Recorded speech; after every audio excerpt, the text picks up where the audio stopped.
waktu itu karena gagal itu akhirnya kan ini banyak mas. Saya coba open semuanya, akhirnya itu gagal. Saya bingung ini. Saya di rumah, saya open, ternyata bau mas, di rumah saya itu bau. Suami saya pulang kantor itu. Jadi semua nyebar nih baunya nih jadinya. Baunya Karena prosesnya ibu lakukan di rumah. Iya, di rumah. Astaga. Di dapur saya.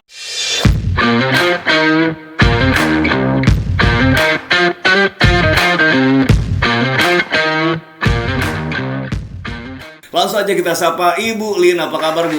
Alhamdulillah, sehat mas Rafa. Sehat, alhamdulillah. Ibu kok makin lama makin muda aja sih Bu, makin kelihatan cantik gitu loh. Rahasianya apa?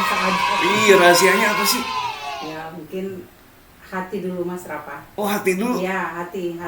Kita harus gembira, yang pertama harus gembira. Terus jika pun ada masalah, kita anggap itu kan dari Allah. Jadi kita kembalikan ke Allah dan semuanya pasti akan selesai.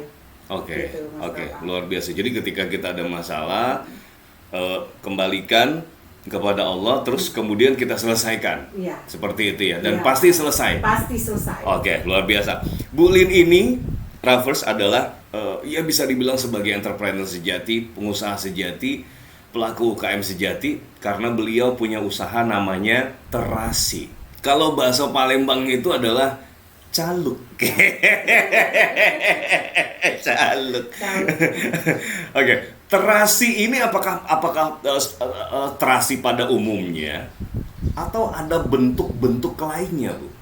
Nah, terasi kami ini berbeda dengan lainnya. Terasi lainnya itu kan batangan atau mentah. Nah, terasi kita ini terasi bubuk, Mas Rafa. Terasi bubuk. Terasi bubuk yang sudah di-open, sudah digongseng gitu, Mas Rafa. Terasi bubuk ya. Nah, Iya. pertanyaannya adalah sebelum kita dalam banget ngebahas tentang terasi ini gitu ya. Kenapa harus terasi? Usahanya kenapa harus terasi gitu loh, Bu? Ini ada cerita nih pasti nih, ada sesuatu nih. Ada Mas Rafa, waktu itu saya mengikuti suami berdinas di perairan. Di perairan? Di perairan, Okay. ya. Waktu itu saya melihat banyak sekali terasi-terasi itu yang dikirim ke Pulau Bangka waktu itu, Okay. Mas Rafa. Okay. Sementara saya berpikir, gitu, ini terasi dikirim ke Bangka, sementara ini punya Sumatera Selatan daerah wilayahnya. Nah, sejak itu saya berpikir, bagaimana caranya mengangkat Sumatera Selatan ini dengan terasi ini, Mas? Gitu. Memperkenalkan terasi ini bahwa ini milik Sumatera Selatan sebenarnya. Gitu. Nah, dari situ saya punya ide. Gitu. Nah, waktu itu ada sebuah perusahaan besar yang namanya sudah terkenal itu ngontek saya. Gitu. Minta terasi saya sekitar 1 ton per bulan. Ya, waktu itu. Jadi saya kirim sampel waktu itu 2 kilo. 2 kilo. Nah, sampai sana ternyata dikembalikan sampel itu. Kenapa? Katanya ini tidak bisa dibentuk kecil-kecil seperti permen, gitu, karena itu hancur. Oh iya Pak, saya bilang terasi kita ini asli dari udang rebon, nggak ada campuran apa-apa. Jadi ini tidak bisa. Gitu. Andaipun di open dia akan hancur gitu, Mas. Gitu. Jadi memang asli, nggak ada campuran lain gitu, kayak gitu. Dan mungkin yang dari perusahaan ini pengennya tuh ada campuran, sehingga dia bisa dibuat kecil-kecil. Iya, seperti permen itu. Oh gitu. Ya. Tapi lucu juga sih permen terasi Ya, gitu. Gimana sih rasanya? Oke Bu, kalau kita ngomongin soal terasi nih gitu, sebenarnya yang unik ini kan kalau Rafa bilang kan unik nih sebenarnya kayak gitu. Nah, apa yang membedakan terasinya Ibu Lin dengan terasi lainnya? Dan hanya bentuknya tuh hanya bubuk aja. Atau ada bentuk lain? Awalnya sih bentuknya ya petak itu gitu. Jadi karena ada permintaan dari sana itu, akhirnya kita mencoba gimana caranya bisa kecil-kecil kayak permen itu, Pak. Jadi kita open waktu itu, ternyata gagal. Oh gagal waktu itu? Gagal. Akhirnya banyak waktu itu saya bawa dari Sungsang itu 200 kilo Mas. Bawa ke sana itu kan, saya coba. Ternyata gagal, itu hancur. Gagalnya tuh gimana? Jadi apa dia? Dia jadi bubuk. Oh, jadi bubuk. Ternyata setelah kita perhatikan bahwa terasi udang asli itu nggak bisa dibentuk apapun kecuali ada campurannya. Oke. Akhirnya itu waktu itu karena gagal itu akhirnya kan ini banyak Mas. Saya coba open semuanya, akhirnya itu gagal. Saya bingung ini. Saya di rumah, saya open, ternyata bau Mas, di rumah saya itu bau. Suami saya pulang kantor itu jadi semua nyebar nih baunya nih jadinya. Karena prosesnya ibu lakukan di rumah. Iya, di rumah. Astaga. Di dapur saya. Iya. Suami saya Terus. Akhirnya saya bingung, sedih kan. Saya. Nggak, maksudnya pas pulang diomelin Iya, diomelin suami karena rumah bau terasi, baju-bajunya semua pakaian bau terasi. Astaga. Untungnya daleman nggak? Daleman juga mau jadi. Semua Mas, semua bau terasi waktu itu. Tanpa terkecuali. Oke, terus sampai yang Bu lakukan setelah itu karena saya sedih, akhirnya terasi itu saya masukin dalam terpal Mas. Saya ikat, saya buang ke kebun tetangga. Karena kesel tadi habis dimarahin tadi. Sedih tadi saya dimarahin. Iya. Akhirnya dibuang ke kebun tetangga. Oke. Itu diikat. Akhirnya setelah itu besok suami saya kantor lagi Mas, saya ambil, saya mikir ini 4 juta loh saya buang.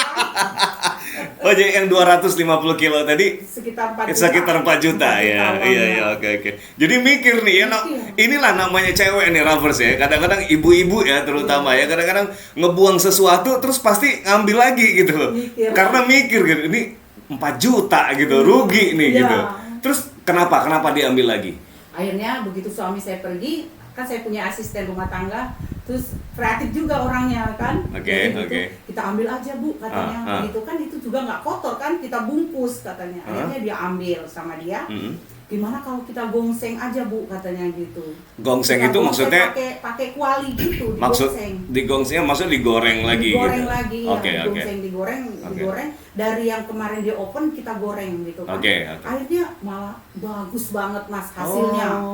Jadi bagus banget itu. Udah Bu katanya kita jual aja pakai plastik. Nah, cerita awalnya terasi bubuk ini. Oke, cerita awal terasi bubuk.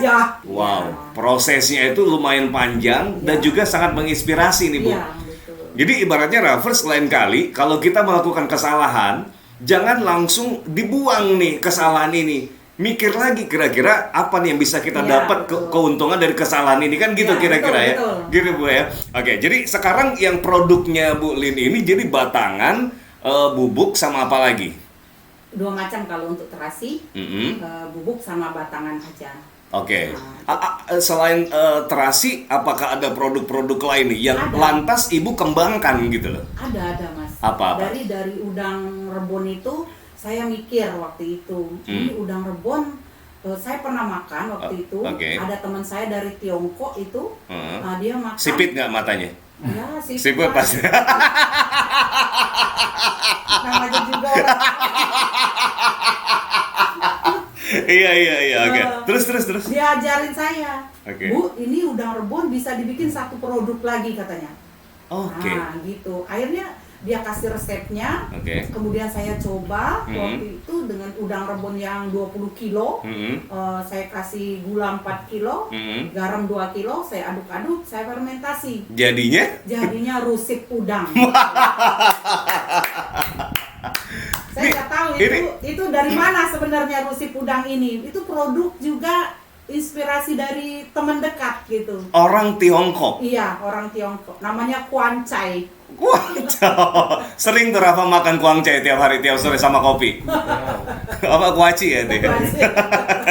Oke. Oh, jadi akhirnya di situ. Jadi terasi, terus kemudian rusip lah, kemudian dapat lagi. Dapat lagi. Yang lain lagi ada kembangan lain lagi ya? Apa? Itu ada juga dari ini petis. Oke, petis. Udang ternyata bukan cuma udang yang bisa. Kita kan terkenal petis udang. Ternyata dari ikan pun bisa Mas. Petis itu bisa dari ikan. Dari ikan, iya. Ikan apa Ibu? Ikan apa saja. Nah, gitu. Kecuali ikan tempalo ya, Bu. Jangan ikan tempalo. Jangan. Iya. Oke, jadi akhirnya sekarang yang jadi produknya terasi Nyonya Lin itu adalah terasi, petis. Batang masih ada, Ya, terasi masih ada. batang masih ada, terasi bubuk, Ya. kemudian rusip, Rusip kemudian udang. satu lagi petis. Petis, rusip ikan juga ada, Mas. Rusip ikan juga Ya. ada. Oke, Bu, ini apa ya? Yang pasti kalau seandainya kita bicara tentang legalitas, kemudian keamanan dan kesehatan, apa yang bisa Ibu yakinkan nih ke kita nih bahwa terasi, rusip dan produk-produk lainnya dari terasi Nyonya Lin ini aman?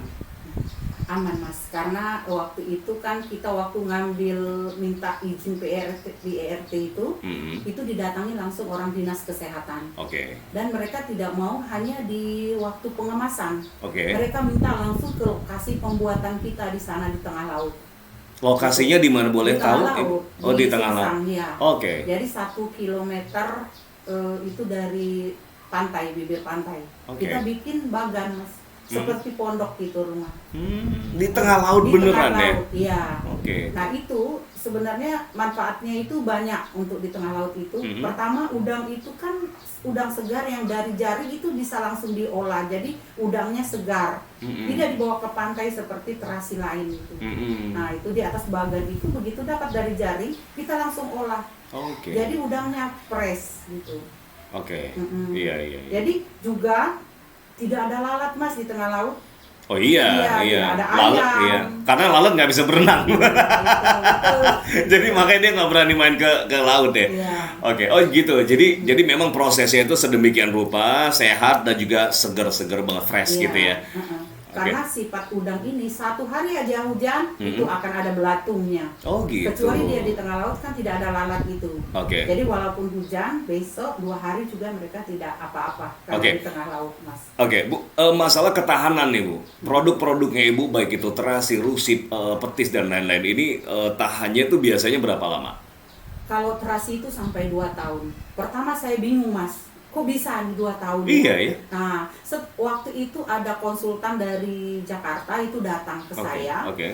Ibu katanya ini kulit udang ini mengandung chitosan katanya. Saya nanya apa, Mas, chitosan?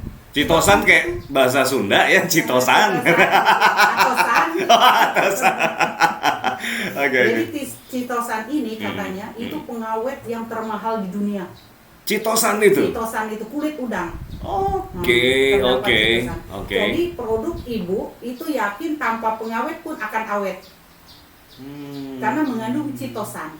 Kulit udang tadi. Kulit udang tadi mengandung chitosan. Wow. Waktu itu ada konsultan kan kebetulan mereka mau survei ke laut.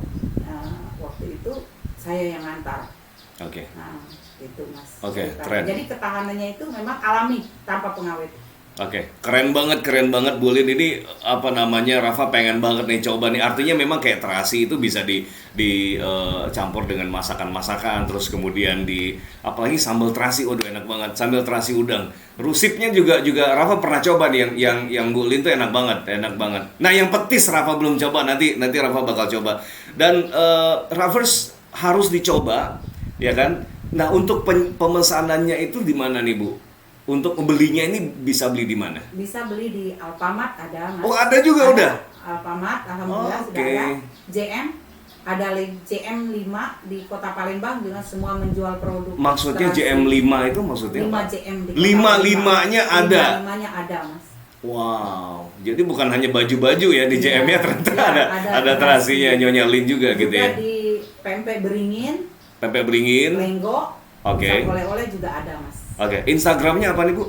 IG Nyonya Lin. IG-nya Nyonya Lin, Ya. kayak gitu. Untuk teleponnya, WhatsApp-nya ada. Untuk pemesanan bisa Ada, bisa online nggak sih gitu? Bisa online, Mas. Nanti dianterin bisa. Bisa diantar. Oke, berapa nomornya, Bu? 0821 8281 7722. Oke, Ravers, Ibu ini luar biasa banget gitu loh. Ibaratnya Rafa juga bangga banget gitu menceritakan produk-produk yang unik banget dari teman-teman kita pelaku UKM di Sumatera Selatan. Salah satunya adalah terasi Nyonya Lin ini. Oke, Bu Lin, mungkin ada yang mau disampaikan untuk Ravers? Bu Lin, silakan. Sebenarnya usaha itu banyak di sekeliling kita. Oke. Gitu. Tinggal bagaimana kita bisa mencari peluang. Oke. Gitu. Yang pasti kita harus tetap semangat dan bekerja keras. Oke. Mas. Oke, karena yang keras-keras itu biasanya yang bagus ya, Bu. Ya, Oke, makasih Bu Lin. Sukses dengan terasinya ya kan, dan mudah-mudahan usahanya terus berkembang gitu ya. Amin. Amin. Oke. Terima kasih Mas Rafa. Terima kasih Bu Lin. Assalamualaikum. Waalaikumsalam.